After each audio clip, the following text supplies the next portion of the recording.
So I was gonna do my normal purchase contract, which I like, I'm kind of a contract nerd and all there, but it absolutely puts you folks to sleep. About 5 minutes in, I see Ashley always like nodding off. So we'll talk about all those kind of things. I don't know if you guys know this already, but to help and make things easier for you, I've created templates and zip forms, right? So if you use a template for whether you have a listing, whether you have a purchase contract, I would say 80% of everything is already completed. You just got to put in the necessary information. It's super helpful.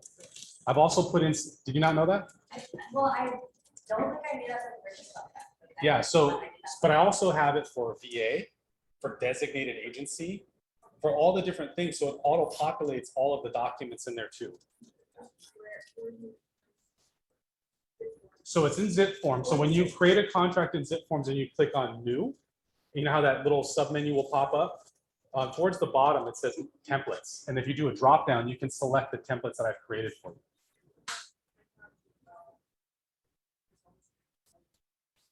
So here's my 2 cents on that, right? It depends on, if you ask 5 attorneys a question, you're gonna get 15 different answers. I understand why. The reason why is because our job is to make sure that we follow the goals and priorities of our clients. So the thought process, right, is if you're using a template, how are you doing that? The way I've struck, first of all, it's coming from me as the PB. I'm the one that created the template, so it's a little safer. You're not creating the template. But more importantly, I've done it in such a way with maximum protection for the buyer. So you can go in there and change some things around, but it is highly protective of the buyer. So that's the reason why, you can feel free to use that. Ashley. I was gonna just piggyback on what you were saying, just to add on to that. The templates are really a guideline, the best guideline that you can prepare. Yeah. Just that based on buyer situation. Yeah, and always have a buyer consult, always have those kind of things to understand your buyer's goals and priorities too. What I appreciate about it too is that the verbiage there is very concise and clear. Sometimes you don't know exactly what you want to say. Yeah, so I put in all the clauses for you too, so you guys don't have to create clauses. Please don't create clauses. I've seen people create clauses, and I'm like, don't. I've also created amendments, so the amendment language is in there. So I'm just trying to make it easier. In addition, if you guys need to, some of you do, some of you don't, which is fine. We also have a concierge service that writes contracts, prepares listing agreements for you, does all that kind of stuff for you too. So we try to make it as easy for you as possible. But at the end of the day, a purchase contract is our chessboard, right? We got to know like how to use it. And there's a lot of agents. It's funny because some people go, oh, he's a good realtor, a good agent. Well, what are you gauging that by? Income, number of transactions? Because I've spoken to, I've worked with a lot of high producing agents that have no clue what's going on in the purchase contract. And all it takes is for you to get sued once for your career to be completely derailed.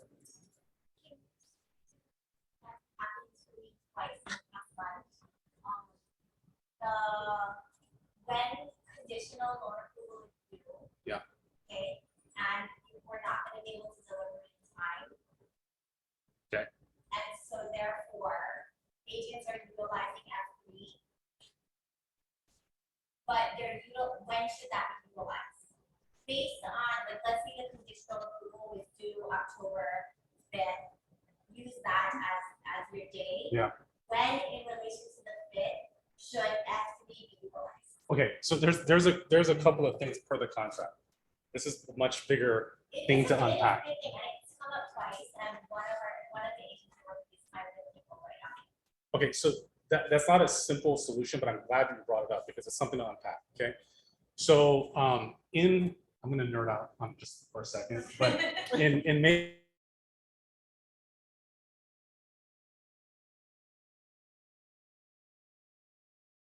And before, it was a bilateral agreement for an extension. So you can go, I need an extension. The other side goes, nah, and then you're stuck. Now you're kind of battling it out to figure out if you can extend or not. In May 2019, they changed it to unilateral, which means that either side can ask for, and what side typically uses it? It's typically the buy side. But the seller side can use it too. And there's a strategy in that too. I've spoken about this before. The strategy on that, and I've done this before. We want to act in good faith. We want to practice real estate in good faith, but we also have the duty of to protect our clients, right? I've had I'm on the list side, I had a buyer's agent say, kind of willy-nilly, not really looking at dates, not sticking to timelines, all over the place. And then they tell me, oh, we're probably going to extend. And that compromises the sell side and how we're moving out and all the things that we're planning for and paying for. So what did I do? I used F3. And that, in this case, we had 10 days. I used F3 and used 1 day. So I burned 1 day, so I burned the provision. And they were like, we're going to extend. I'm like, yeah, you can't do it. It's already, I used it already. Now, the thing that you have to be cautious of too is on the other side, if there's an amendment, not ours, because our amendment is benign, or our standard addendum rather is benign. But if there's an addendum from the other brokerage that says, which locations does this, Coldwell does this, Better Homes does this, whereby if there's 10 days and one party uses 1 day, the other party still has the remaining 9 days. So that's why it's super important to read the other firm's addenda. When they go, when you submit an offer, please include our addenda. Don't just submit it. Is that in their standard or? In that brokerage's standard addendum, you gotta read it because there's things that are contract killers. There's things that can alter contingencies. You know what I mean? So to be aware of that. F3 is primarily to extend the closing date. One thing that I always, and I'm gonna address this a couple ways, but what I'm a fan of, it's again, I said chessboard. It's a chessboard, right? So if I'm negotiating, I'm on the buy side and I need an extension, I'm not gonna just drop F3A. I'm usually not gonna use that. Especially if I know that on my side, I'm on the buy side, maybe something's kind of going sideways and I'm not really sure and I think I need 10 days, but gosh, I don't know, I might need 15, but I'm not really. What I probably would do is I would call the other agent, say, hey, we need to extend. I know we have F3A, but I need to extend, so I'm gonna go ahead and send you some paperwork a little bit later today. I've set it up, right? I send an amendment. I said, please extend closing date to such and such. Now, if I'm dealing with someone as experienced, they're gonna send it back, go, yeah, nice try. But most often it doesn't work. They'll go, yeah, because he set it up. He said he's gonna send it. I didn't say I was using F3A. I said I have F3A and I need to extend. And the reason I do that is because I still left F3A intact. Right. And what you really do is extending it to. I'm extending the closing date. Yeah. On that, anything that you, whether, by the way, that is just one timeline that the buyer has to stick to. It doesn't matter if it's that or if it's J1 or if it's anything. We have to be ahead of the problem and not the day of the problem. So everything expires in our contracts at 11:59 on the date that's indicated on the contract, right?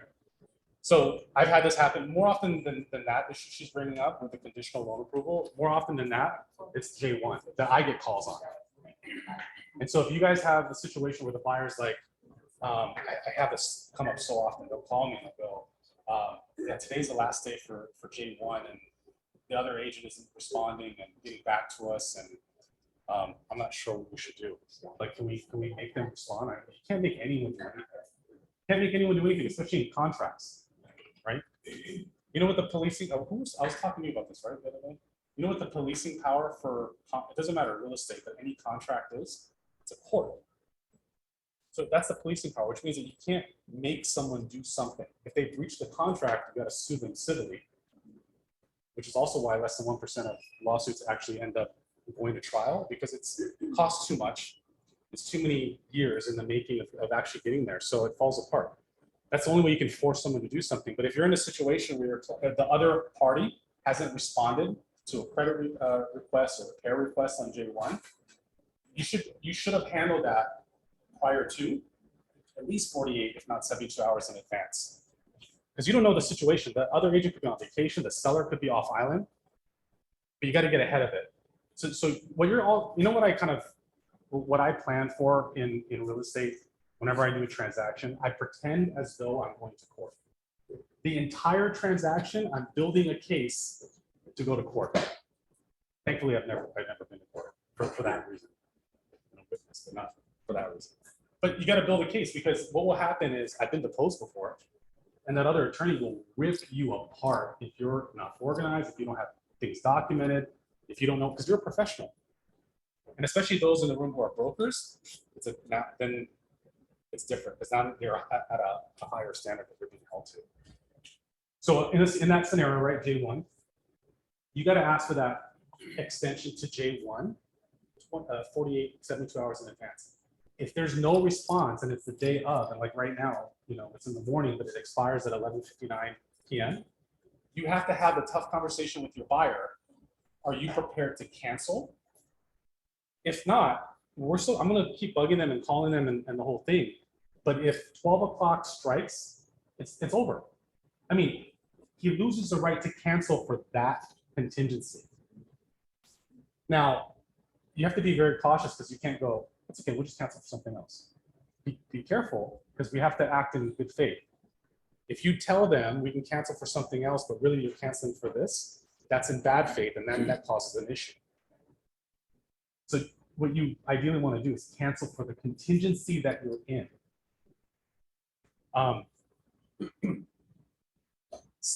Same thing before I mentioned is you ask 5 attorneys, you get 15 different responses on this one too. But what I've done before on that situation to call someone bluff, and this is a realtor that I will not mention their name because you absolutely don't know who this is, because this person's a problem.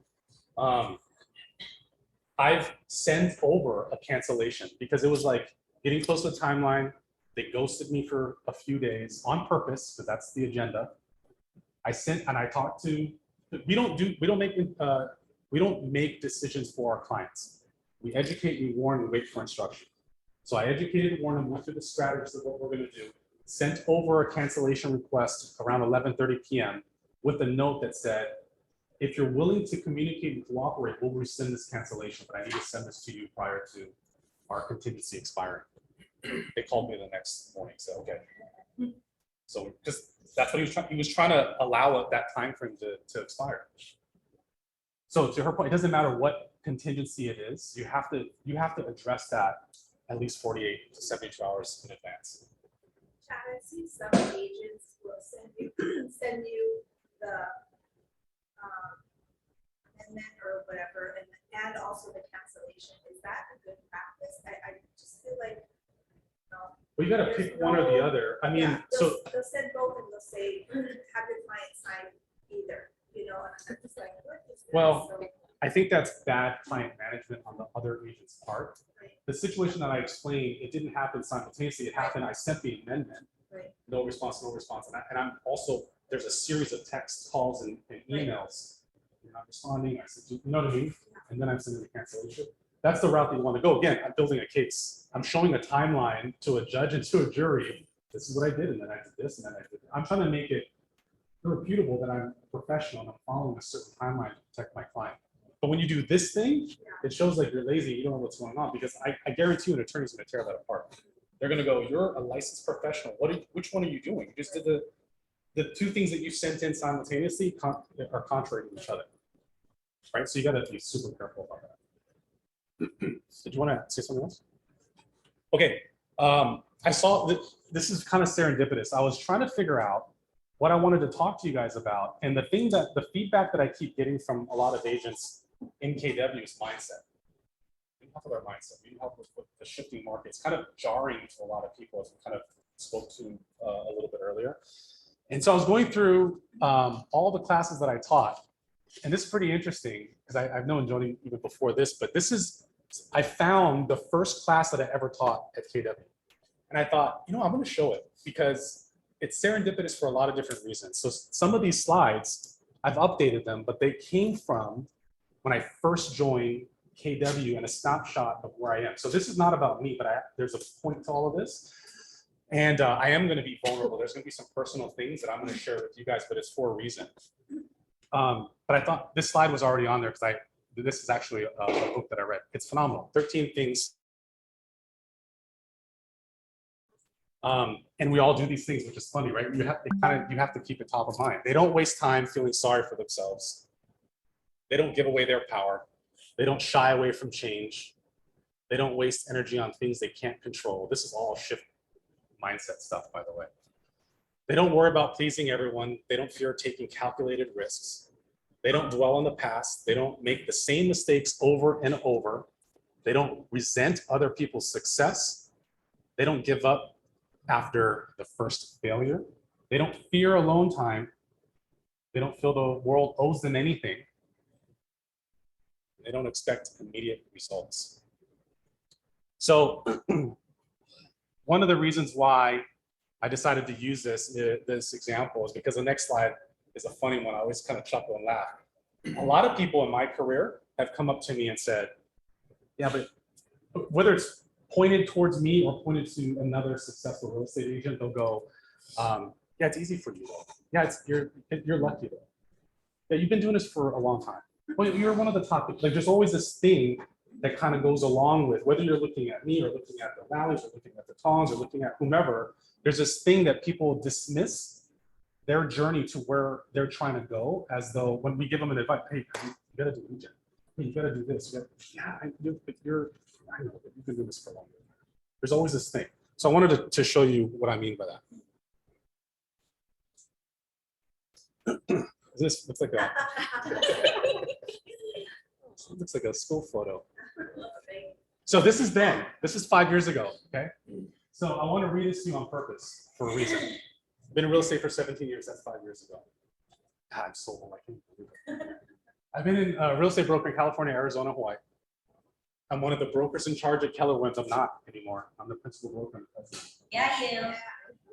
I was a top 100 real estate agent in 15, 16, 17. I was top 100 in 3 states. I was voted best in real estate from 14 to 19. I was a top mortgage loan originator in California, and I hold 18 professional licenses. But this is who I really am. I was born and raised in Hawaii, went to college in California, but because of how I look, I wasn't culturally accepted at home nor on the mainland. My parents were divorced when I was born, so I only know a broken home. I was diagnosed with OCD, social anxiety, and depression. I was beat up and bullied growing up. I went to both med school and law school, and I dropped out of both. It felt like a failure. In high school, I received recruiting letters from colleges, but I never applied myself to succeed.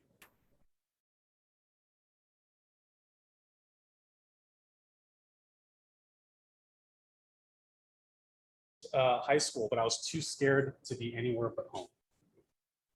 I filed for bankruptcy when my business partner stole all the money in our joint account, leaving me to ask my dad to help me pay for rent, or I would have been evicted. Because my business partner stole nearly $300,000 out of our bank account and fled the state. I've had my car repossessed. When I dropped out of med school, I was homeless. So why do I say that? I say that because everyone has a thing. And when people always go, I can't do this thing, I'm having this thing at home, I have this problem here, everyone has a problem. And it's not a competition, but everyone has a thing. The difference is mindset. If you allow that thing to stop you, you're gonna be stopped exactly where you are, right?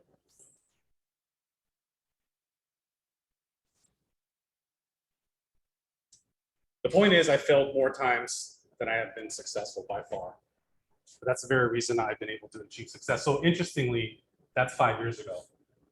And I had to pause because I'm so driven on like being self-motivated and figuring out what I'm gonna be doing tomorrow and the next day and the next day and so forth.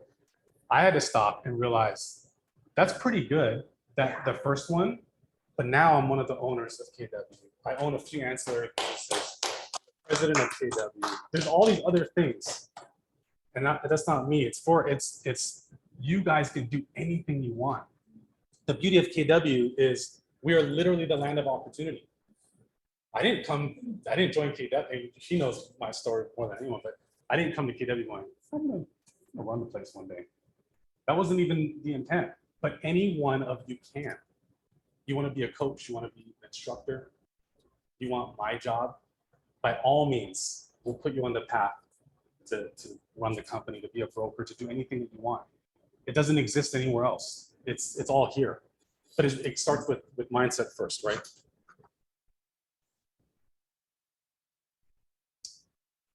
There's no elevator to success. You have to take the stairs. This one is important because in a shifting market, you guys as agents get a little scared. And when you get a little scared, then you get recruiting calls. You're like, hey, maybe I should go over here. It seems easier. Why? Because they say they have an elevator. So you got to take the stairs. You can't skip. There's certain things that you have to know. It's funny because you know that saying, the grass is greener on the other side. Usually when you get to the other side, it's dirt. And you're like, oh, I got to plant the grass and I got to water it. I might as well just take in my not so green grass on this side because I've already started that process. So what does the staircase to success look like? I know it's hard to see, but mindset, time blocking. Some of this is kind of basic, but I guarantee you that all of us can improve on some of that. Script practicing, lead generation, coaching. Who's holding you guys accountable? I coach a lot of agents, both in KW and outside of KW. In fact, I have 2 coaches. And it never surprises me when I sit down with my coach and they'll tell me something like, oh, yeah. And I know the answer, but we all have blind spots. We're human, right? You know why when we were in school, especially like high school, with those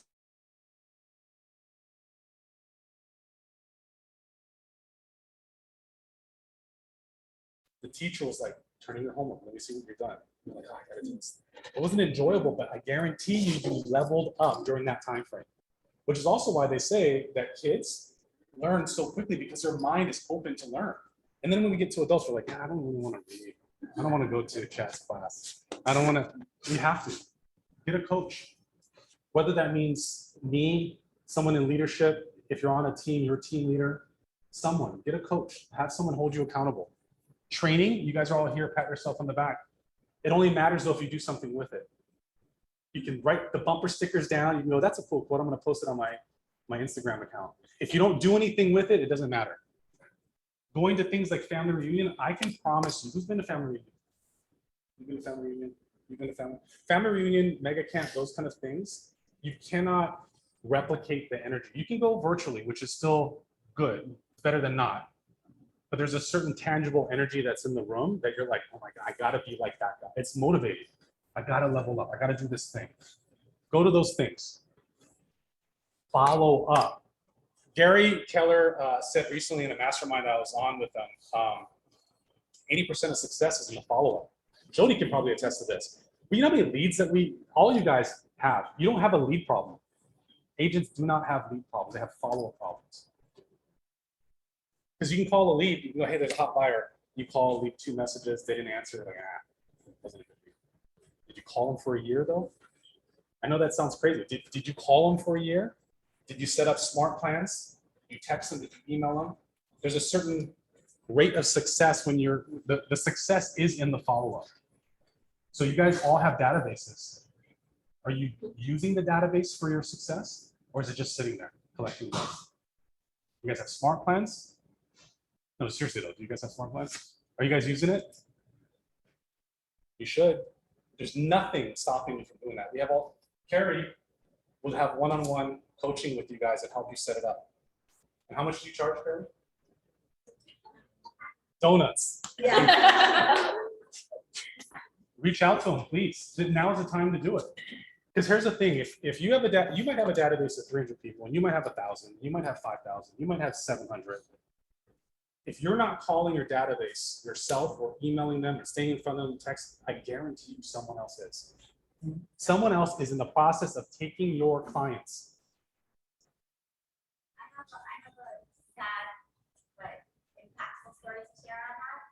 I have a buyer that works with me, and they are selling now, and they're buying.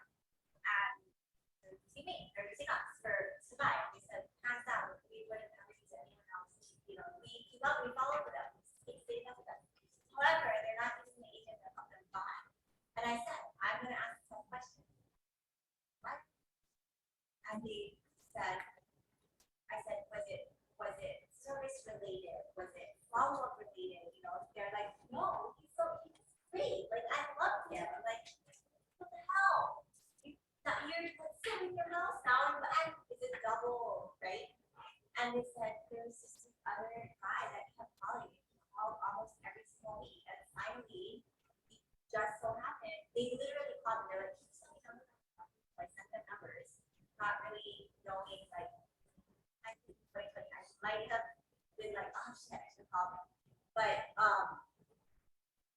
yeah, so I sent them the numbers and they were like, we love the numbers. And unbeknownst to me, there was this other guy that kept calling them. And so they're like, yeah, this other guy, so how do you get this person? I was like, he just called me every single week. I was like, it just happened. I couldn't believe it. You know, I talk to agents, and one of the things they say is like, oh no, my clients love me. Yeah. My clients are my friends. Your clients are not. I'm telling you right now, your clients are your friends until they're not. And they did love him. That is a They do business. love But that's a business relationship.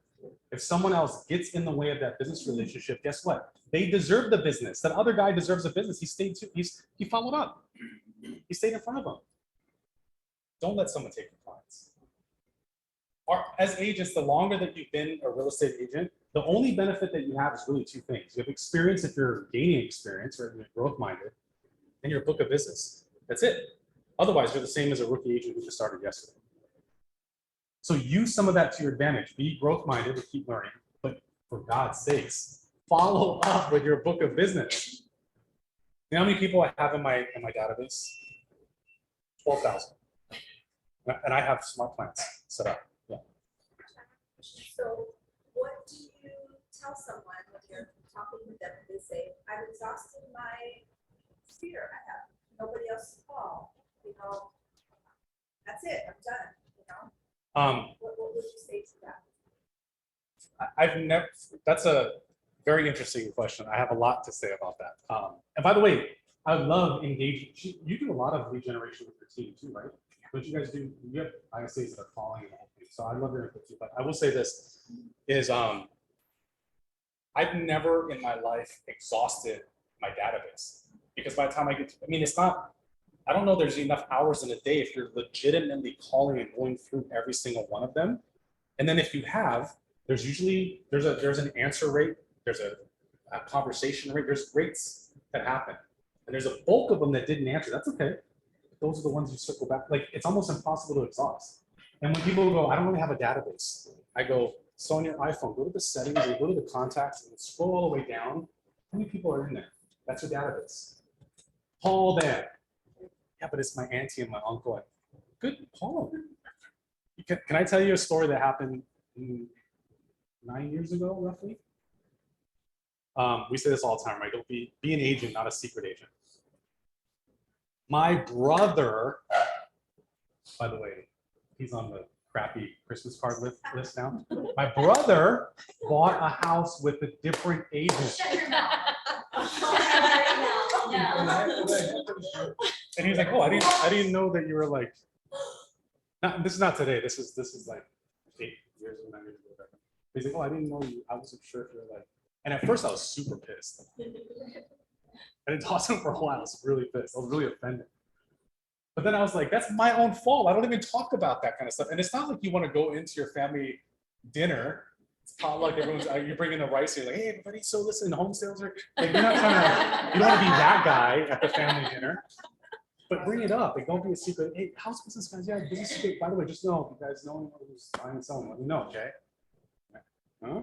Like, you just, make it known. Like, don't be a secret agent. You don't have to be. It's not slimy or gross or salesy. Just let your family know. That's because it is the thing. Does someone have a question? Someone was right? Yeah, sorry. Oh, no, I was just gonna add. When working with family, would it would be that way you want someone in the family who would be able to fight harder to save you more money or sell your home for more money?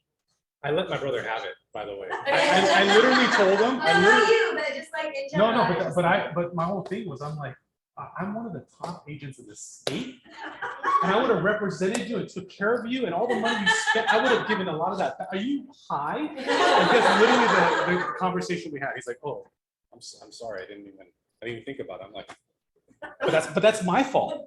That's 100% my own fault. Well, also, on the exhausting on the database thing, I just wanted to suggest that if that happens to anyone, then my suggestion would be that make it your mission to find new leads. What do we say? Feed your database. Yeah. You gotta feed it. Yeah, what are you doing? You gotta feed it every single day. If you follow the MREA, feed your database every single day. What does that mean? What does that look like? Well, it could be buying leads. You could be doing some Facebook advertisement for free, just posts. You could be doing open houses, joining Facebook groups, PCS groups, mom groups, hiking groups. One thing that you don't want, can I just say this because this agent isn't here? I'm not going to mention any names, but this agent, there's some people, speaking about lead gen and follow-up, if you are okay with lead gen and follow-up, you will be ultra successful. That's the thing. That's the thing that people get caught up on and don't do. It's that thing. And here's how you know it is there are agents that will come to me and go, and if this is you, if you have thought this, it's okay, stop it. They'll come up to me and they'll go, all right, listen, I have a great idea. Already I know it's not necessarily the best use of time. Could be a great idea, but not the best use of time. But I have a great idea. So what I'm gonna do, I'm gonna print flyers, I'm gonna drop it out of an airplane, I'm gonna do, and I'm like, okay.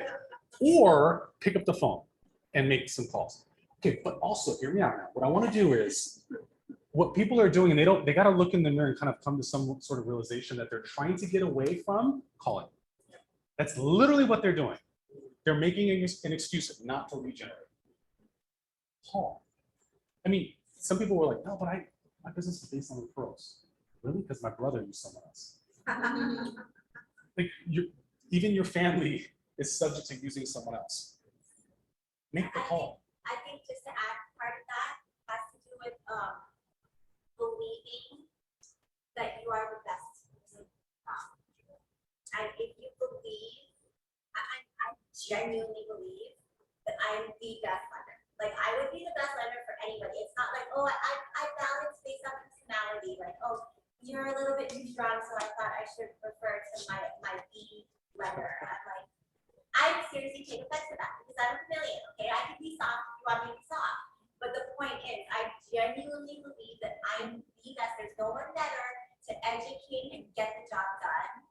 That's what you guys have to believe. You genuinely have to believe it so that you don't feel bad about any outcome of any phone call that you make. I'll tell you guys, I'm not salesy at all. I don't have a salesy or salesman personality whatsoever. And to her point, I would call because, you know, I would think about it like there's a lot of agents that are a little unsavory, on the unsavory side, let's just say. I'm not them. So when I'm calling, the value and the mindset that I'm getting into when I'm making that call, let me save you from this other person who will absolutely take advantage of you, not represent you to your goals and priorities, because I will help you. I'll make sure that I help you accomplish your goals in real estate. And also teach you some financial literacy, which is also why I love partnering with her.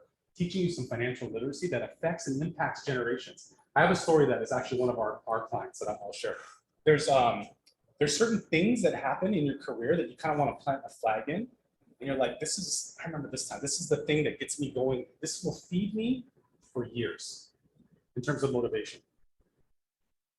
If you think that you're in sales, in real estate, you're in the wrong business. Salesmanship is about 15% of what we do. 85% is fiduciary, it's follow-up, it's client services, it's other things, right?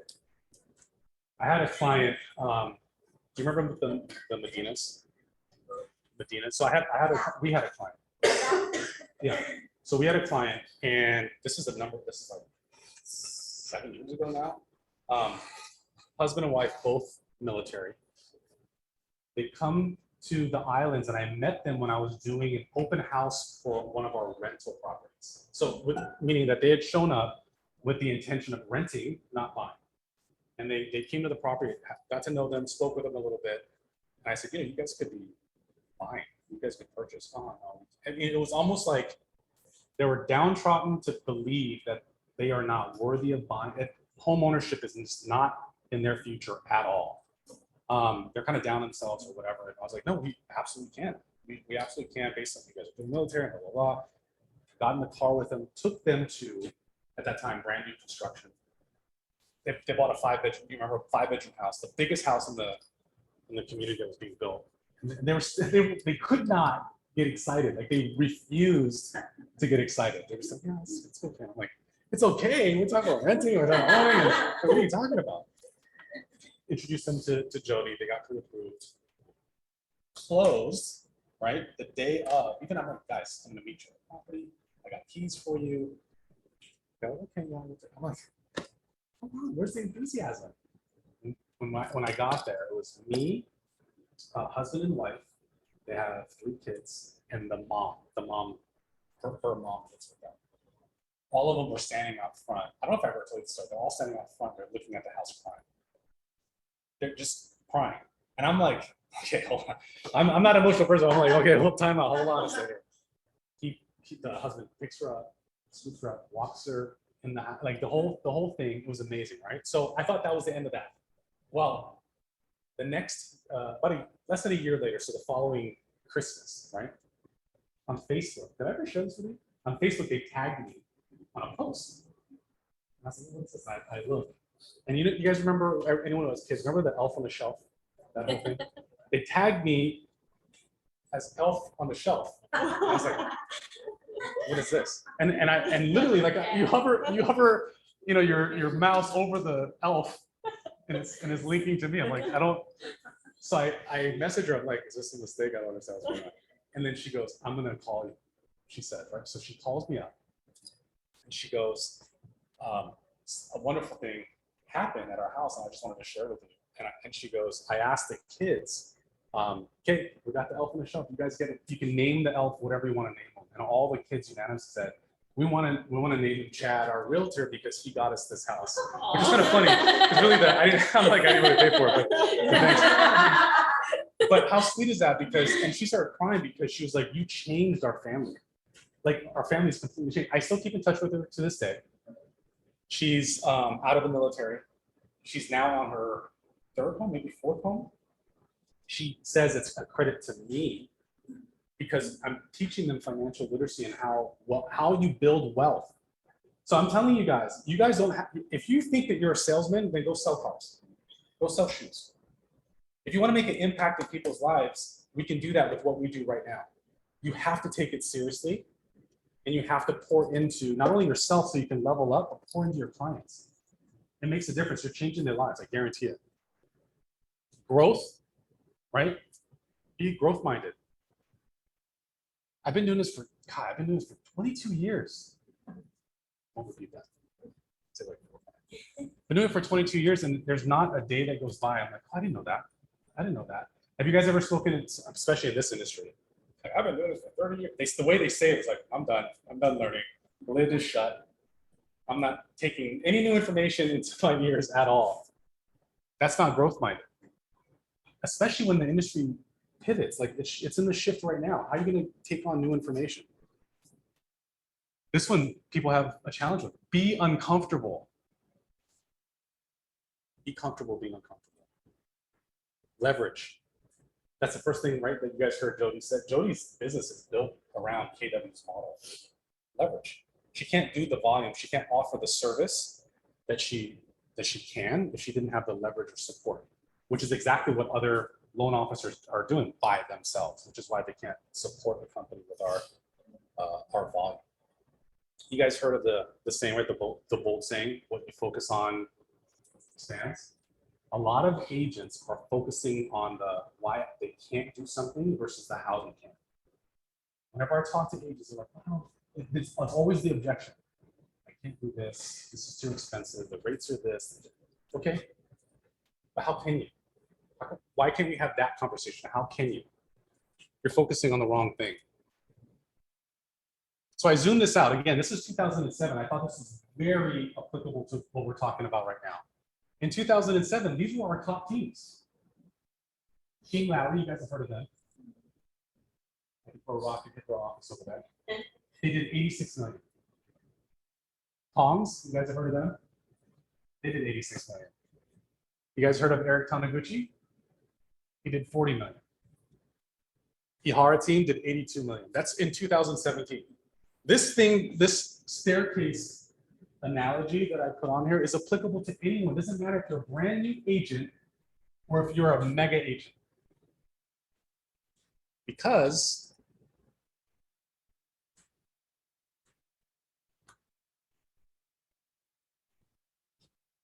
this is what they did this year. Ihara's at 113 million. Lowry's at 100 million. Tong's at 132 million. Taniguchi went from 40 to 102. If ever you guys tap Eric on the shoulder and said, what's the key to your success? You know what he's gonna tell you? KW, coaching, bold, being growth-minded. Sticking to the model. When he came to KW, if ever you guys want to hear a story, ask him. I think he's doing his thing, right? Ask him. He came in from a family brokerage with him and his dad. He was doing about 8 million. 8 million. By the way, that's nothing to sneeze at, but I'm saying 8 million to 102 million, that's a huge amount of growth. There's no limit to being growth-minded, no matter if you're successful or not. Then we got a bunch of other people that have now come to the mix. So Shannon, who's walking in now, that's 31 million. Keena Knisley, 38 million. The O team went from 0 to 25 million. And ask Joe what he does to be successful. He got a maps coach. He follows everything KW to a T, keeps reading the MREA. How many of you would want to do 25 million? It's right there. We created the book. We have the model. It's the blueprint. Follow the model. Don't get creative. Just follow exactly what it says. You guys know Anastasia and Chris Weaver? 48 million. Want to see something really impressive? This is a KWRI.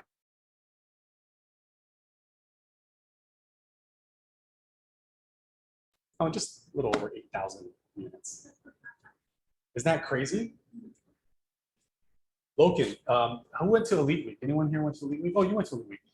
Lance Loken spoke. He did 813 million. 2,200 units.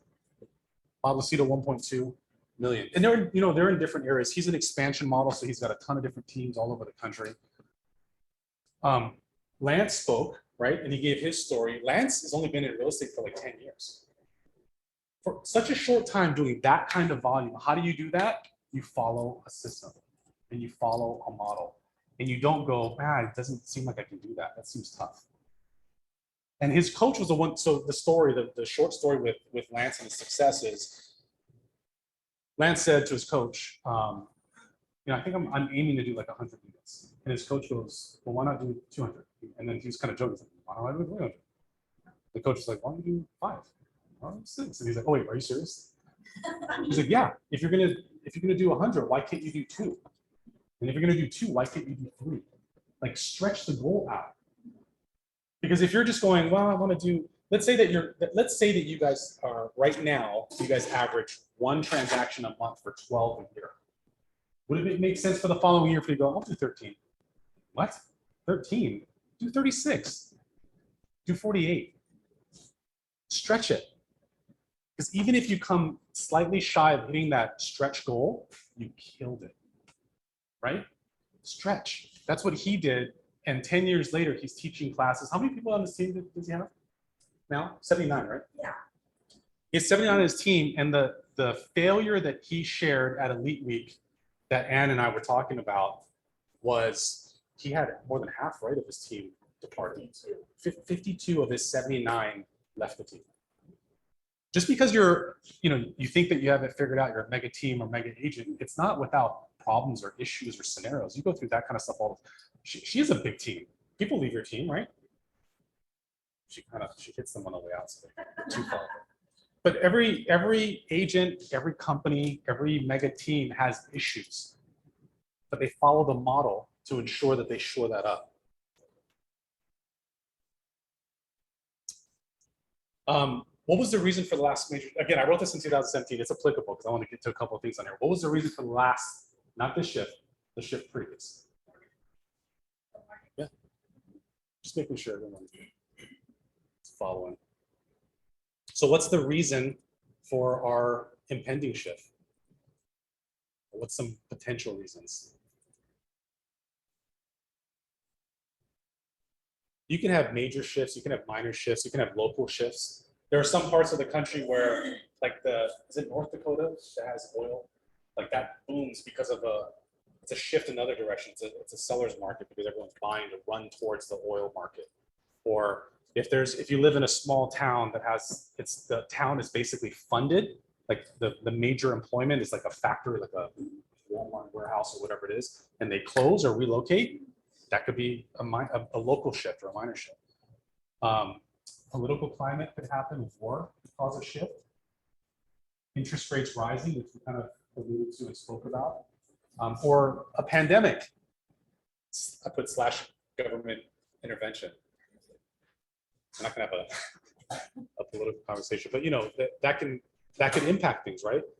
And by the way, the reason why interest rates and the federal funding rates are rising is because the government is trying to stall inflation. So the way that they intervene with that is they rise interest rates to cool everything down. They don't want you spending. If the government had their choice, home prices would fall. That's what they're trying. They're trying to get everyone like, okay, stop spending. Whether you believe in it, whether you agree with it or not, it's a thing. It happens. Where's my mouse?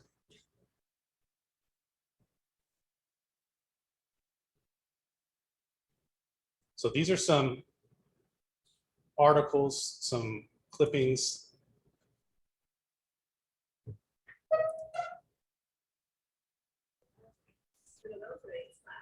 How's it make you feel? Scary, huh? It's like, what the hell is going on? Right?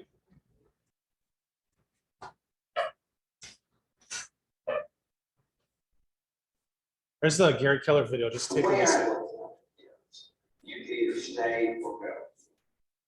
If you decide to stay, then it's not going to be complicated. You don't have to be a genius to meet the financial goals for yourself. Now, I don't know about the other guy, but I know that any one of you can. And that's the only chance you need. But you're going to have to do a couple of specific things. You can't monkey around. If one of your kids came, if you had a kid that you cared about, and they said, I want to bash you the drums, you'd say, okay, you're going to practice every morning from 6:30 until 7 before school. You're going to practice every evening from 5:30 until 6. Yes or no? You would do something like that, wouldn't you? If your kids said they wanted to play softball or baseball, wouldn't you say, well, you have to go to practice and practice? Yes or no? If they weren't any good, wouldn't you probably go to them and say, but you never practice? You never go in the backyard and hit the ball or catch it. I never see you do that, so why would you expect to be able to be any better? Now here's the trick, adults. We have to take our own advice. We have to take our own advice. And here's just 2 thoughts for you. Number 1, you have to act your wage.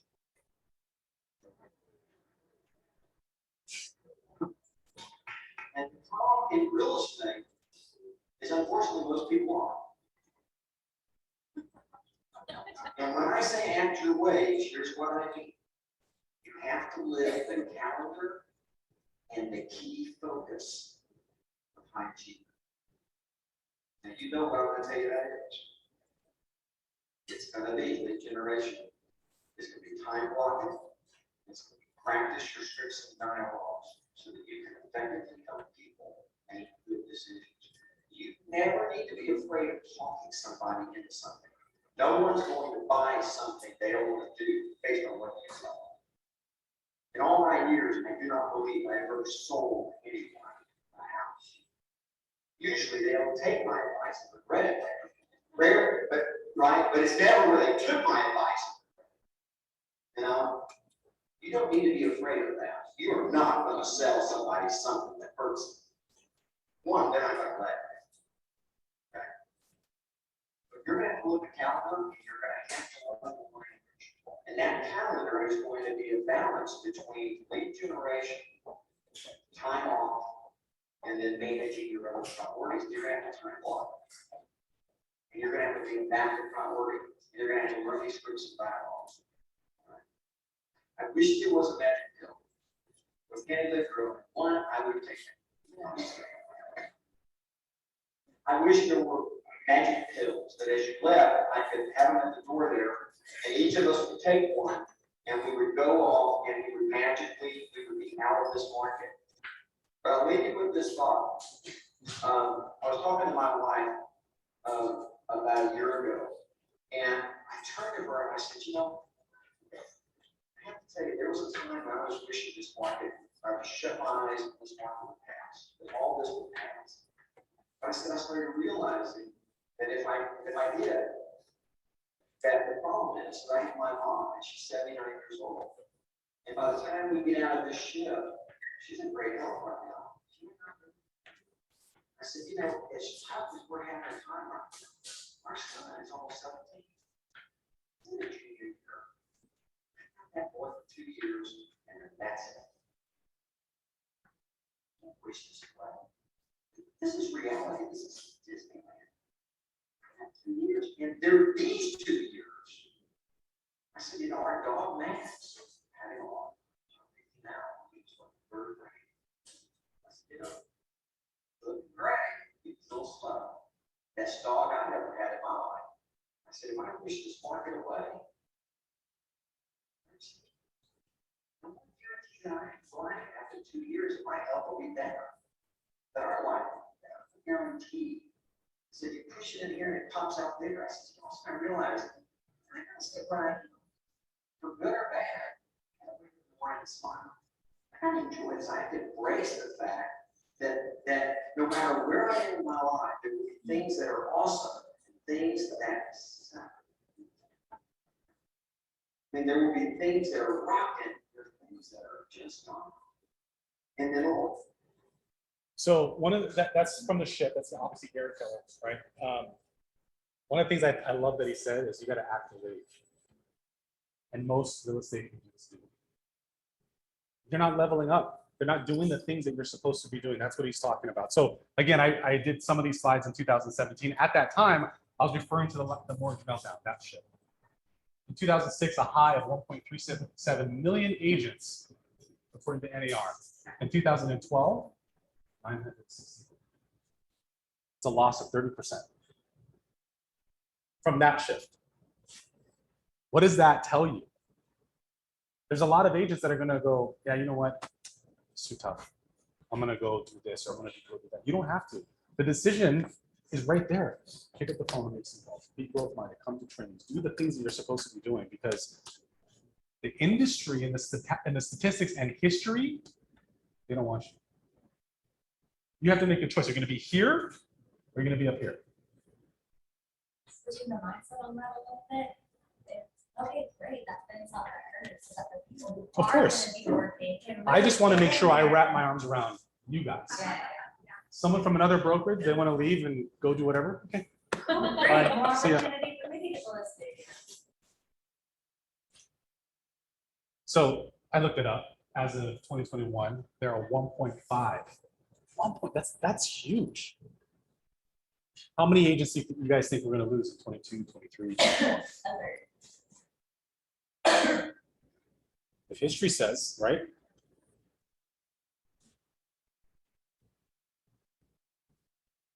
So how does this make you feel? Let's go. You're happy. I say more. So I showed you the articles. Gary was speaking about these current times that we're in, right? I say this for a reason. This article was from 2008. It wasn't recent. This article was from 1980. That wasn't recent. This was from 1932. That wasn't recent.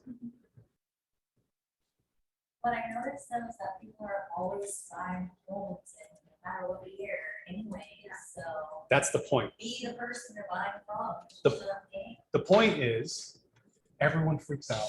The media freaks out. The media freaks buyers out. That's normal. But look, I just gave you a timeline going back to 1939. And guess what? The real estate industry is phenomenal. It's still the safest investment that you can make. We just had the best and record-breaking years in the last couple of years. And I'm showing you something that's not even applicable. It doesn't matter.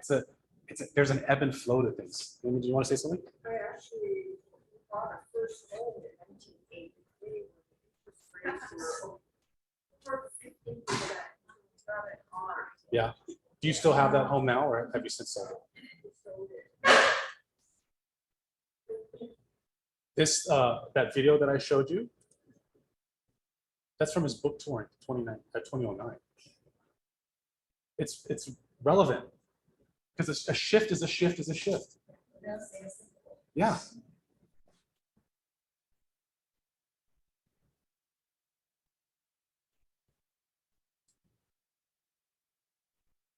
You don't lead gen and grow your expertise, you will not survive the next shift, and you will be part of that 30% reduction. So it's up to you. You guys are here for a reason. So I applaud you for being here and growing and learning, but it doesn't matter unless you do the things you're supposed to do to maintain. I will tell you, the past is where you learn the lesson, the future is where you apply the lesson. That's from Gary Keller. I think that's brilliant. What you've done, I should say, in the last 3 or 4 years to sell a home, to represent a buyer, you cannot do those things going forward. They change. I told you the demographic of who the buyers are is going to change. The demographic, I should say, the reason for sellers to sell is going to change. You got to adjust. For selling a property, we're kind of talking briefly about that when we first started. The days of putting it on the MLS and putting a sign out front, and by the time you hit the hammer, the last time to put that sign in, you got 15 offers all competing with one another.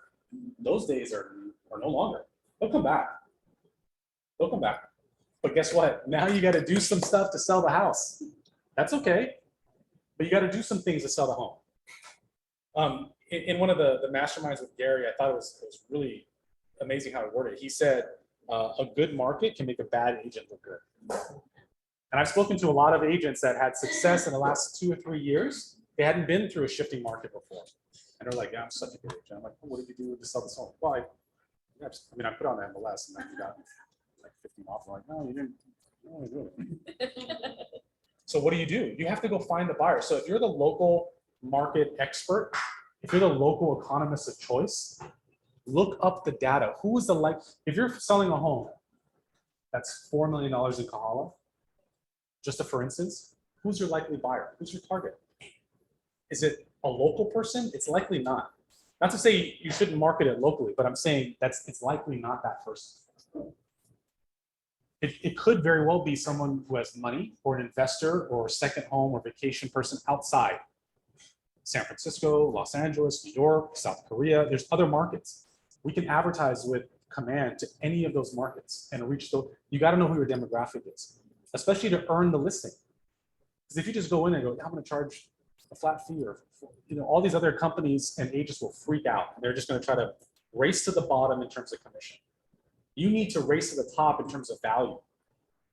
These are the things I'm going to provide to you.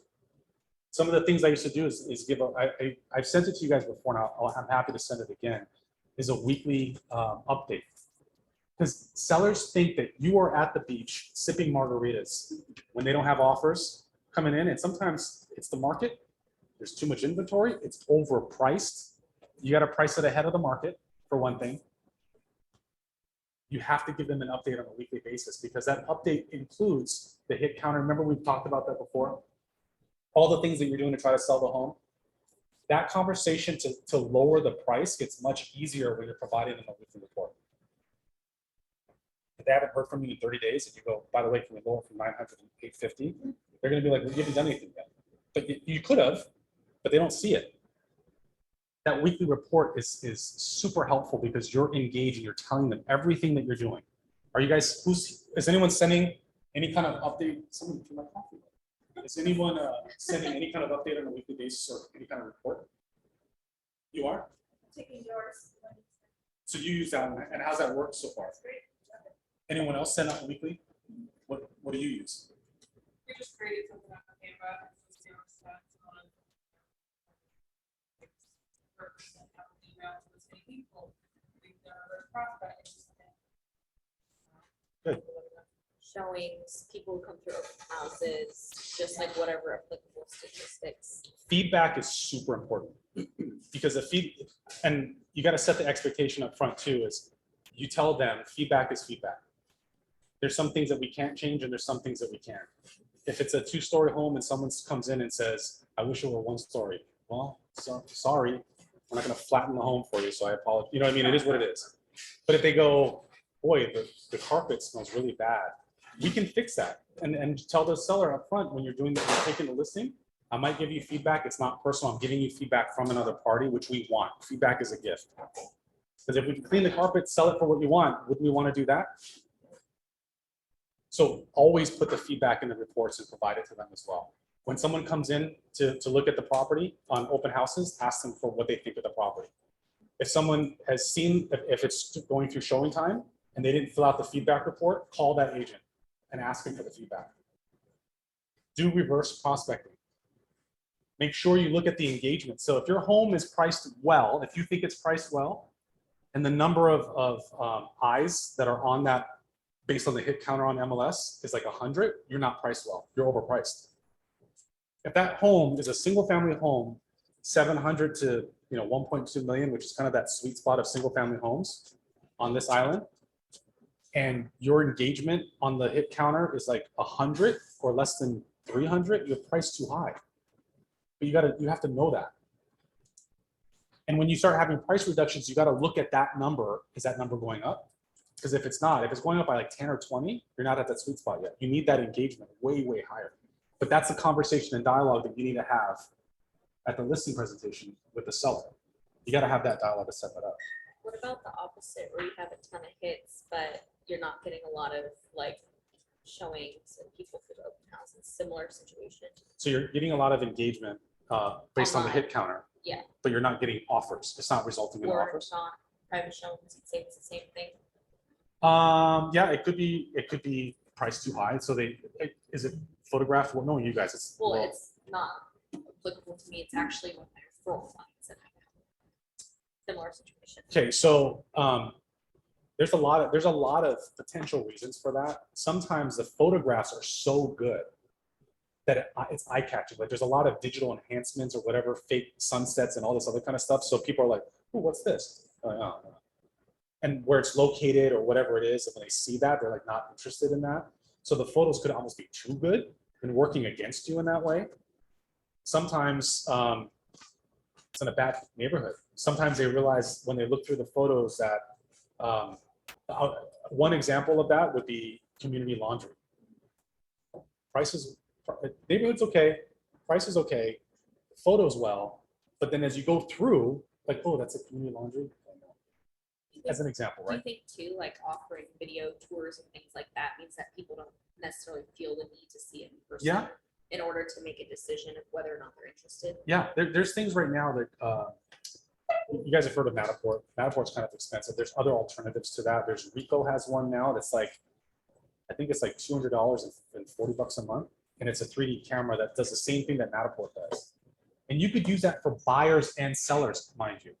How would you use it for buyers? Or what if you have an out-of-state buyer, whether it's military PCSing in, whether it's an investor, and you do virtual tours, it takes 15 minutes to do the whole thing. And now they can see the home without seeing the home. And then in reverse for the sellers, offering any kind of other things that you can do to move the property is absolutely what you need to do right now. The other thing that I created years ago, and I've kind of brought it back, I've spoken to some of you about it, is Keller Certified. Keller Certified is, when you guys go to like a car dealership, right? And there's the used Honda Accord here, assuming everything's the same in terms of condition, right? Used Honda Accord here for 20 grand. And then there's a certified car. The certified used, it has a 180-point inspection, extra warranty, it comes with all these extra things, and it's 22,000. This is 20, this is 22. What are you gonna buy? 100% people are gonna buy. I mean, it's proven time and time again, they're gonna buy this. So Keller Certified, I came up with this in the last shifting market when I was in California. I was sitting on a lot of inventory and that I couldn't move. And I was literally thinking of like wacky ideas. I was like, I'm gonna have like that guy. I'm gonna have that guy in the front of the listing, or maybe I'll have like a Vegas, like, full LED setup sign. I'm trying to, because when I drove to my listings, I got fired from a listing. They're like, you're not selling the home. Get your stupid sign and your stupid face out of my property, right? So I was driving there to go get my sign. And the aha that I had when I looked down this long street, it was for sale sign, for sale sign, for sale sign, for sale sign, for sale sign, for sale. And I'm like, how do I stand out? I'm competing with that's too much inventory. So the way you stand out is you give the buyers more confidence in what they're buying. So Keller Certified is, we're doing a pre-listing inspection. You're getting condo docs to them, you're getting the prelim, you're getting the SRPS to them, you're providing them with the warranty at closing, and then you're doing a buyer guarantee. The buyer guarantee is if the buyer is not satisfied with the home for any reason, you list it for free for them. Who would do that? That's crazy, Tom. Why would you list it for free? That's probably never, let's see, but it's also free after that. It's free. You get a billboard. Billboards are not allowed here, by the way. You get a free billboard. You're gonna put a sign out front. You're not saying you're paying the other side's commission. You're just not gonna take commission. They still have to pay their costs. You're not losing anything. You have an opportunity to find the buyer and an opportunity to get your name and your face out there. I've never had anyone, by the way, use that, ever. But the fact that I've offered it, they're like, well, this is good. Because it's to the buyer, but the seller's like, you would do that for the other party that's not even, I'm like, absolutely, no problem at all. Recommend that for a listing that you already have that. Yeah. Yeah, there's no harm in that at all. And what does providing a warranty at closing do as well is also helps reduce over negotiation on J1. Right? Amy? So did you create a sign? Yeah, so I created that concept in 2009. In 2019, here, we were heading into a shifting market. You guys remember fourth quarter, we were going into a shifting market. Days on market start to extend, prices start coming down, and then boom, COVID happened. So we started using it. Actually, Race used it on one of her listings. And at that time, so we used Keller Certified in a property in Sea Country. And at that time, and there was no comps to support the price that the seller wanted to sell it for, right? But we used Keller Certified. We had a handful of people that would come up and go and take photos, and they're like, my agent doesn't do this. What is it? And sellers were coming up like, if I sell, I want to use this. And we ended up selling it for the highest at that time in 2019, the highest in the neighborhood. Because we have an appraisal done, we have a pre-listing inspection done, we have everything done. When someone comes in, they're like, well, I'm not sure what to, well, we have an appraisal done already. Well, what's wrong with, we have the pre-listing inspection. We have this, we have that. We have everything done. Termite? Except, no termite, no survey, because that's negotiable. And some of those, what we're trying to avoid is things that have too short a shelf life. So the appraisal is not to be used for the loan. The appraisal is supposed to be used specifically to give the buyer confidence as to what the value is. So a normal appraisal runs about how much? This one is about 300, because it's not an appraisal meant for a lender. It's an appraisal meant for this purpose only. No, it's not a BPO. It's done by a certified appraiser. So, because otherwise, if it's a BPO, what's that? There's no AMC, Yeah. there's no middleman, so Right. the appraiser will do it. Yeah. Because she's getting all the money. Right. So we could just contact whatever. We have someone for this whole service. So if you want to use this service, talk to me. It doesn't cost you anything. It costs the seller up front for all these things. Where there's no extra fee that we take. This is just a market. You got to get creative in a shift. So to get creative in a shift, I promise you, once you guys start doing this, other companies are going to start copying it. That's what happened to me last time. I saw all these brokers. I'm like, hey, that's my idea. I don't trademark it. Do you ever use full price that seller will go in and pay closing costs? Yeah, so here's another thing I was talking to, kind of following what Jody was talking about is you have to be creative. It's a different script that you're having with both buyers and sellers. So when you're talking to a seller, the conversation should be, hey, so just so you know, this is nothing that we can control, nothing I can control, nothing that you can control. Rates are up. It just is what it is. And that's hindering the pool of buyers 2 years ago was like this. Now it's like this. Some of it is because of fear, and they're like, some of it is affordability. It just is what it is, right? So what you want to tell or explain or have a proper expectation for the seller is, what if I could give the buyer an interest rate from 12 months ago? What if I can go in a time machine and give them that? And you can't. The 2-1, a regular buy down. Some of the things that she was talking about, and whether it makes sense or doesn't make sense is, for instance, if it's a VA and it's someone that's in the military, why it may not make sense is if it takes 7 years to recoup the buy down and he's here for 3 years, why would you do that? But if it's a 30-year fix and they say, this is the last, you could bury me in the backyard. I've had people tell me that. I'm like, I think you need a permit. What about assumable? Yeah, so when she was talking, the main one that's gonna ever come up is VA, because VA is assumable so long as that other person's eligible for it. They're not taking over the existing payment, they're assuming it. So there's a process involved. The biggest restriction in assuming a VA loan is how they're gonna make up the difference from the balance of that loan to what the seller wants to sell it for. And by the way, it can happen. But if it's a VA, who will it likely be? If that gap is like 100 grand, that's not going to be someone that just started in the military for 4 or 5 years.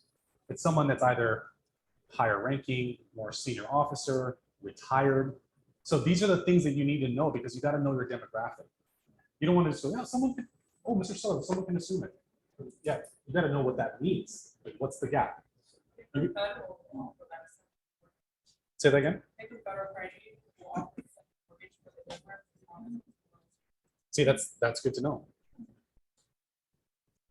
Can you do private seconds behind, like, can the one thing I will tell you that's gonna probably come back, you're gonna see crazy financing things.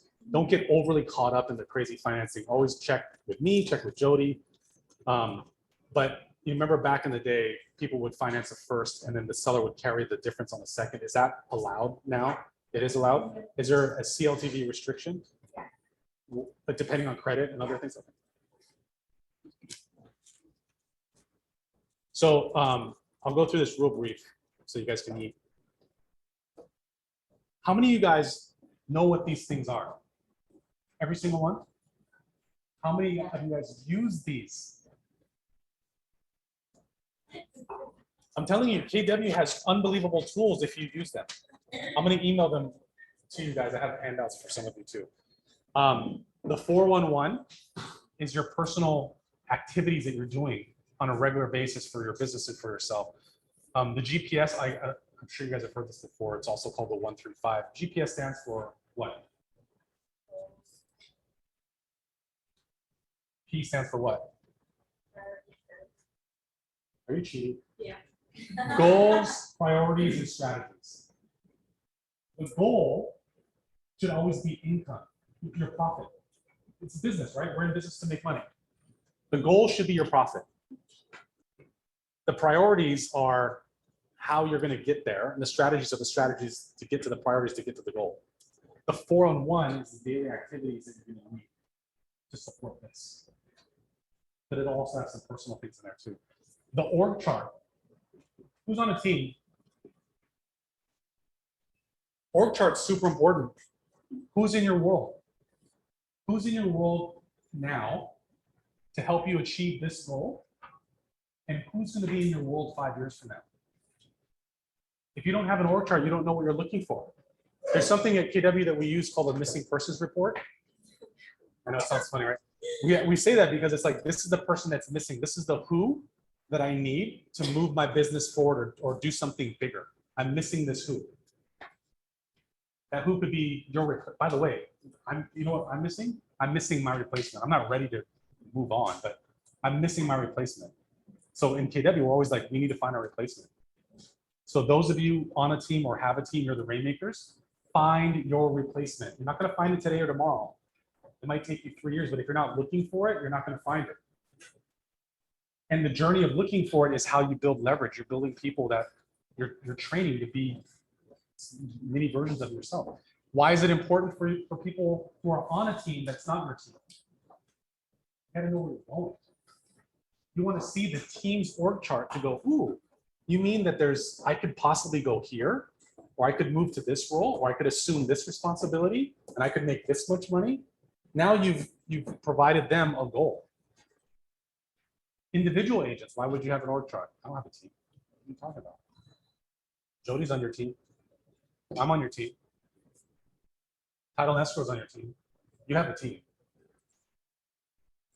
But once you start leveraging and like releasing the leverage part of it, the first hire, does anyone know the MRA? What does the MRA say that your first hire should be?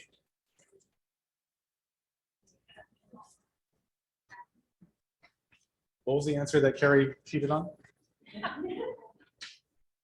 Admin.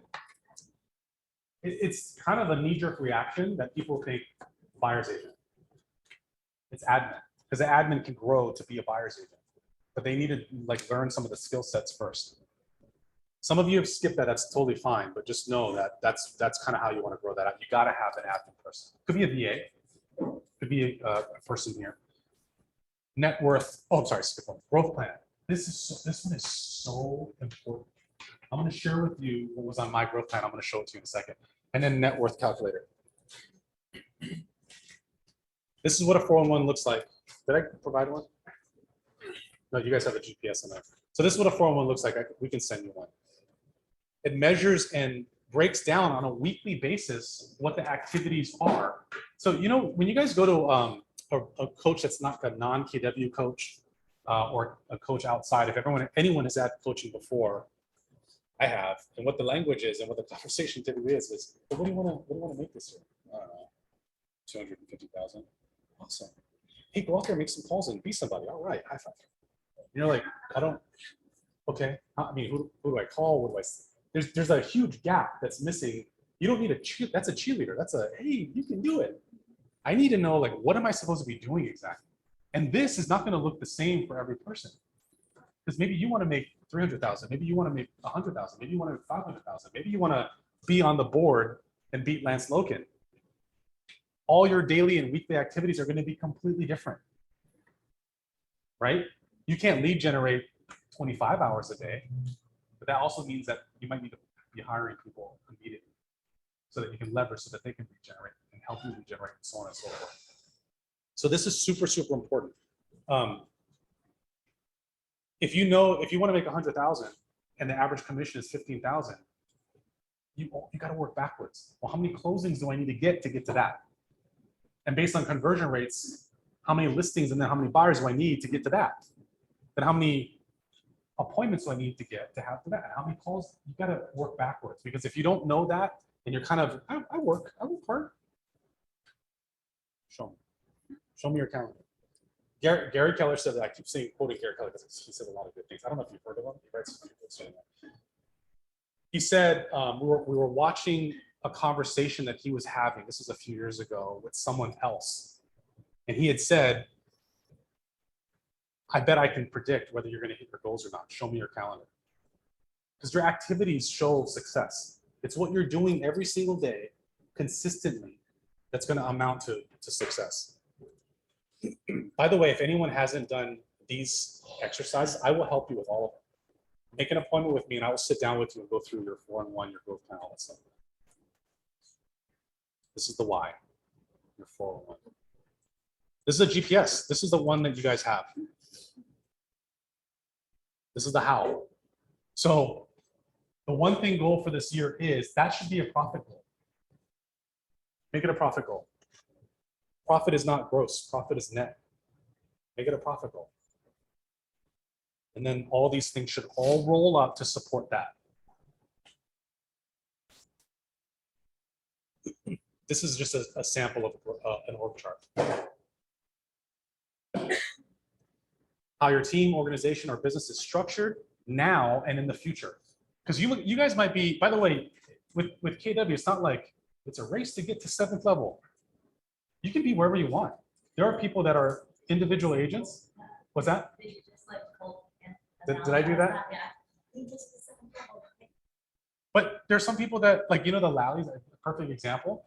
The Lallies float between 6 and 7, depending on, you know this, they're right now, they are 7th level. They are so happy at 7th level. Where are they? The Philippines right now? They just, with Thailand and the Philippines, they're 7th level. They have their who's to drive the bus. But you don't have to do that. The Tongs did more than the Lallies. It's not a who's better competition, but the Tongs did more than the Lallies. The Tongs are not 7th level. They don't want to be 7th level. They're probably around here, 5. You guys might be at 1 or 2, that's fine. But is it structured the right way? Can you make improvements? Can you expand that? Can you create better leverage for that? I can help you with that. This is my opinion. I think that this is the most important thing.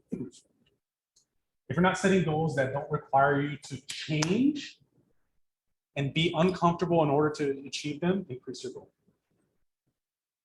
If you make a goal that's like, yeah, this is the mistake that most people have. You have one in front of you too, and I'll share with you mine.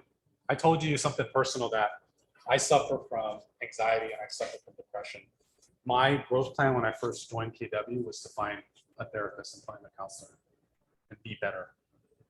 One of the things I put on there too was to wake up earlier. Do you remember when I was at the previous company? I did not wake up early. I'm not a morning person at all. I hate the mornings. This morning, and every day is a challenge, by the way. Every single day, when you kind of have different things and different struggles, every day can be a challenge. So far, I am undefeated, right? You can be, it's up to you guys. It's whatever mindset that you want to place, put it on here to make that change. So it shouldn't be, this is the mistake that people make, read a book, do this, do that. That's not uncomfortable. Put on there something personal. My coach told me the other day that what he put on his like 8 years ago was stop drinking, start running, lose 150 pounds, he was overweight, he was a major alcoholic. Those are personal things that now, fast forward, change his life to be a better person today than he was then. In addition to that, it has to be stuff, other things too, like how are you gonna grow your business? I gotta hire my replacement by when? Learn a new language, level up, something. You got, how are you gonna stretch? Challenge yourself to make this thing uncomfortable. And the personal stuff is gonna lead to the business stuff. 100% correct, 100%. If you're not right personally, you can't be right for other people in business. You're not gonna show up there. You know, on my previous brokerage, I was doing a bulk of everything in my in our business then. I had huge success in terms of numbers in volume, or numbers in transactions, whatever you want to measure it by. I was not happy. I was miserable. I was absolutely miserable. You have to change. It doesn't translate. Like if you're not okay personally, it's not going to transfer over to business, and you'll be a mess. This one is super, super important. This one is all about me.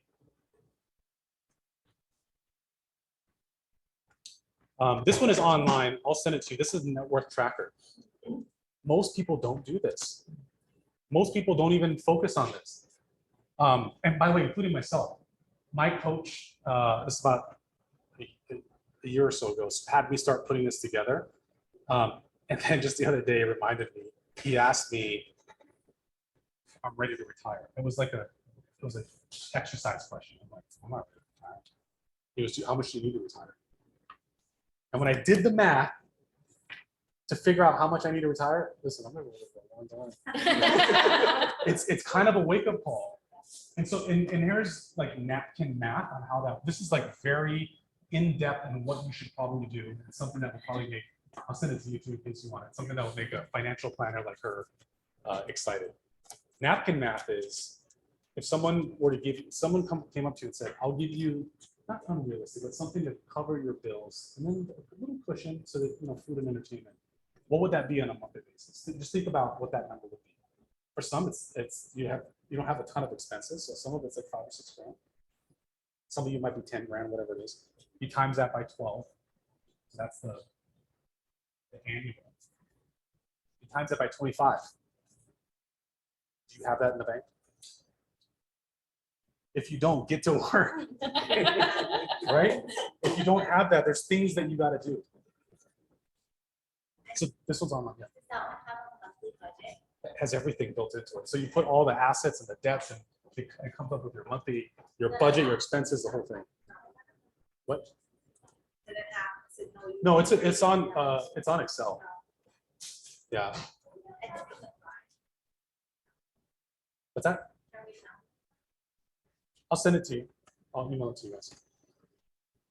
People do not decide their futures. They decide their habits, and their habits decide their futures. That's 100% true. I talk to so many people like, yeah, I want to be a millionaire. I want to own 100 properties. Show me. What are you doing every day to get there? If their habits don't equate to what they're trying to aim for, they're not getting there. It's that simple. How many contacts are your database? How many hours a day of lead gen? We kind of talked about some of this stuff. Here's some buyer's objections, right, that you guys were talking about before. I'm going to end with this little thing because I'm a little bit of a numbers nerd. Might make you happy. Who knows? You got to know your stats. You have to know your numbers and your stats. And you got to know what stats mean what and what's important. Like I've talked about this before. There are numbers that if I was in production, I want to know because those are like the heartbeat numbers. I got to know these at all times. It's days on market, sales price to list price ratio, months of inventory. At bare minimum, you need those, and you need to know what they mean and how you get there. Days on market. That's a simple one. But you got to know what it means in the area, but also hyper focus to the area that person is looking in. Because you ever see people go, yeah, days on market is, the median days on market is, I'm like, first of all, what client is calling you going, hey, can you give me, what is this going to cost me? You know, median. No one says that. Use average. Like speak normal language, right? Yeah. Be the local market expert. Because here's the thing, days on market in Makaha is different than days on market in kind of. Yeah, InfoSparks. It's all free. Sales price to list price ratio. Do you guys know what that is? You want me to explain it? I will explain it because I have a couple people are looking at it. You want to explain it? Go I ahead. would love to. Basically, it's the sales price divided by the list price, so that's your ratio. What it actually translates to is how much of a discount people are getting if it's less than 100% in that area, or if it's over 100%, is how many percent are people overpaying in that area. That was perfect. Can I dumb it down for you a little bit? So if the average home is the list price of an average home is 100,000, but the average sale price is 95,000, it's a 5% difference, which means that if you're talking to a seller in this market, in this area, this climate, you're not going to get full price based on market data. And that you find it in this part as well. If you're talking to a buyer, it's, hey, got good news. There's some deals to be had here. We don't have to offer full price. If it's the other way around, as she alluded to, Mr. Buyer, are you prepared to pay over? Because if it's 103%, on average, people are overpaying by 3% for list price. You have to know what that is, right? Months of inventory. What does that mean? Anyone know what that means? Ashley? If we were, what is basically the absorption rate? If we were to take all the inventory over 6 months, how long would it take to sell everything? So Sell the rate of sales. So the reason why I like to use months of inventory, because it's an easy way to explain to a consumer. If it's a buyer, like I start with going buyer's market, seller's market, you've heard these terms before. There's an actual formula to arrive at whether we are at a buyer's market or seller's market. And interestingly enough, there could be a buyer's market for a community, but not for the area. There could be a seller's market for a building, but not that area. A good example is like leasehold. When things are hot, leasehold is kind of, depends on the different buyer. There's different kind of things that you have to go through. Co-ops, there's a couple of co-ops left in the island. It's a different thing. It's a different mechanism. But as a rule of thumb, 6 months or less of inventory is a seller's market. Kind of right at that 6 month, it's kind of a neutral market. Above that becomes a buyer's market. How much above that?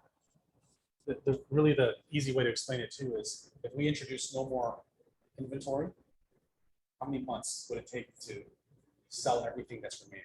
So I also used to live in practice in Arizona. And there's some parts of Arizona that was like 26 months. That's when you can walk in and go, oh, this $400,000 home, I'll give you $175. And I want her. Yeah, and by the way, who picked this carpet? It sucks. I'll take the jet skis in the back and the BMW in the front. And they're like, different market. And you can kind of do that with as much months of inventory as there is. Where do we come from? Like a year ago? Literally like half a month of inventory. So when you walk in, if you don't have the right mindset, and especially when a buyer's coming in from a market like that, coming here, and they're like, hey, can you change the light bulb? No, next. There's 52 other people that want to overpay. You got to know your numbers, right? So to answer some of that, some people were like, well, rates are going up. And what if the values come down? Why would I want to buy now? And we kind of talked about it before Jody came in, but it's always a good time. The market you buy in is the market you sell in. It's always a good time to buy real estate. It's a long-term investment. It's a wealth building strategy. And real estate is absolutely the launching pad to wealth.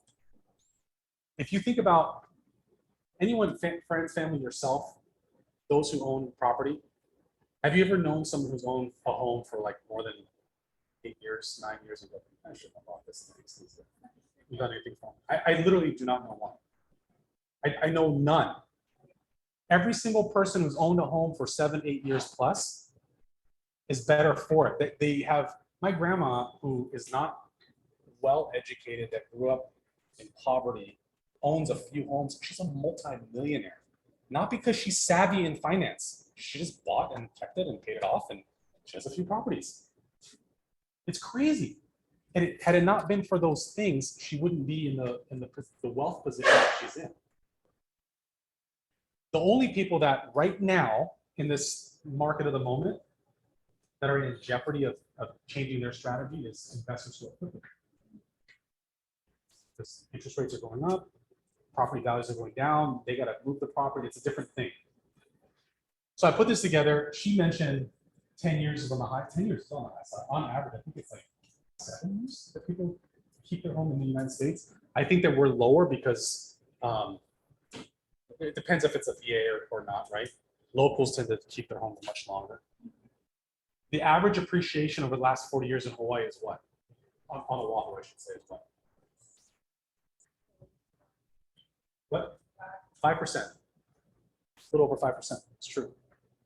Guys, that's high. That doesn't seem like it's high. This is on average through 4 major shifts.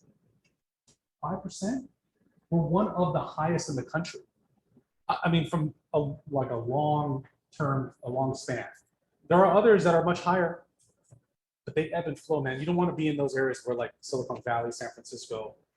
It's like, hey, our appreciation last month was 45%. And it's like down 87%. Like it's all over the place. A technology company moves out of the area, it goes down. Here, we're on an island. Have you guys ever heard of Bureau of Land Management? You guys ever heard of that? It's not common here. It's in the mainland. It's a division in the mainland owned by the government. The government owns all this land, and they sell it to developers at a discount so developers can build. So I always tell people, like, if you're in the Arizonas, the Californias, the Utahs, Idahos, Colorados, you can build for as far as your eye can see because you can buy from the government wholesale. We don't have a Bureau of Land Management. Every parcel of land is already owned in this state. We literally have to have an eruption of lava to create more land because we don't have any more. So I created this scenario, this what if crazy scenario. What if the market goes down? Okay, what if it does? What if it goes down by 5%? So this is the average home price of single family home, 1.25 million. It goes down by 5%. Oh no. So we lost 62,000. So here's a new value. We're upside down. But you're still making payments. So you have principal reduction of 15,000 for change. Here's the balance. Here's your annual tax benefit is the interest that you paid. It's not a dollar for dollar savings. It knocks off I'm not giving you tax advice, but based on your income, you can write off the interest on your primary residence. You guys know that. So there's other factors that are money saving things, right? Here's the equity. You're in the hole. Year 2, man, it hasn't recovered yet. I still got another 5% loss. I lost 59,000. The first year I lost 62. Now I'm down 59. The value is only 1.1. The sky is falling. Principal reduction. By the way, if you guys are wondering why this is increasing, is on an amortized loan, interest is front loaded. So about 15 years into a 30-year fixed loan, the payments are kind of even. Net balance, your annual tax benefit. I'm in the whole $90,000 now. This is a nightmare. It's year 2. Year 3. Oh, market's turned around. By the way, it's also good to know your market. And the worst shift that we've had, the mortgage meltdown, it took us about 2.5, 3 years to recover here. Other states, other markets, 10+ years. It depends on what the market is. our market is very, very robust because we have limited inventory. So it's important to know that this is the conversation you're having with the clients. Now, in terms of- I'm using the last couple of years, we've had the appreciation of like 23% last. It's banana. I'm not using crazy numbers. I'm using the average loss, average gain. I'm being very conservative. So now we got in year 3, we have appreciation. Now we've gained this much. Still principal reduction. Now instead of a $90,000 loss, we've gained some. So now we have a $16,000 loss. Yes.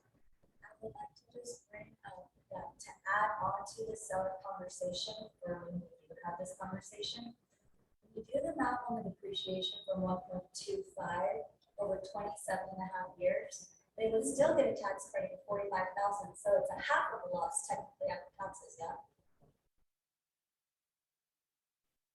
If you're renting that part of your home, then you Oh. can include the depreciation. Yeah. So Right, right. that's So I'm you using have lots. I'm using an owner occupied scenario though. So, but yes, if it's there's different write-offs that you can apply. Yeah, there's different write-offs that you can apply, right? So if it's an owner occupied versus correct. In year 4, right, you gain 5% again. This is what your gain is. You kind of exit. You scroll that here. Now you're at a positive 61,000. That's in year 4. You're back on track again. You're in the positive. Then year 5 and so on and so forth. When you get down to year 10, by the way, that's if they keep it that long, who knows? 620,000 in equity based on principal reduction, based on appreciation. When people have the what if scenarios, the what if scenarios is doomsday for anyone because then it doesn't stop. You got to stop them and have a logical conversation about math and about history and about statistics. You don't need to be a financial planner. You don't need to be a loan officer. You have these people to lean on. But you need to know the basic principles of how things work in appreciation, depreciation when the market ebb and flows, and especially the trend of years. Like if we were having a conversation and we lived right now, all of us in Vegas or Florida or those kind of markets that when they dip, oh my God, brace yourself, they dip hard. We aren't there. So this is all math in a scenario based on what's happening in our market right now. And This it's is like a fun question to ask your buyer is when you have a whole year, so you have the ability to save about 61,000. That's a great question. When we talk to people, right, when they go, you know what, I think I'm just gonna wait and save. Yeah. Well, when are you gonna time the market? You're gonna time the market. It's impossible. You can't, like you have no idea. I'm just gonna ask, do you think that Hawaii could potentially have a bigger drop just because of how insane the price of copper is? Do you still feel like it's unfairly situated? So that's a great question. So does Hawaii have the ability to have a major drop or shift in prices? Anywhere does, right? But the basic principles of supply and demand still apply. If we have no inventory, and by the way, the demand is unbelievably high. It's still unbelievably high. What will happen? The price will likely normalize, not bottom out. Bottom out is the example that I gave, like the Arizonas, the Floridas. That's when builders just walk away. They're like, this is that. Literally, this is a project of 200 homes. We're just going to walk away because we don't have funding. So there you go. And that damages the entire community, the neighborhood surrounding it, and so on and so forth. There's too much inventory. We don't have that at all. So we're kind of, I hate to use this term, but we're kind of in a vacuum. We're a little bit more insulated and protected than the mainland. Not excluded from market change, not excluded from interest rates rising. But we have to keep that in mind when we're explaining these kind of things to our clients too. Some people will go right now, they'll go, oh, the price is dropping now. It's not that. It's not dropping at the moment. What's happening is listing agents are overshooting. They're looking at the trend and they're going, oh yeah, no, this is where it should be, and they overshot. If it's 23% appreciation, they're adding 23% on top of what it just sold for. You got to price ahead of the market. So this gap that's happening of price reductions at the moment is all it is the market normalizing. Prices are not coming down. It's still in this cushion. It could come down, but not size home.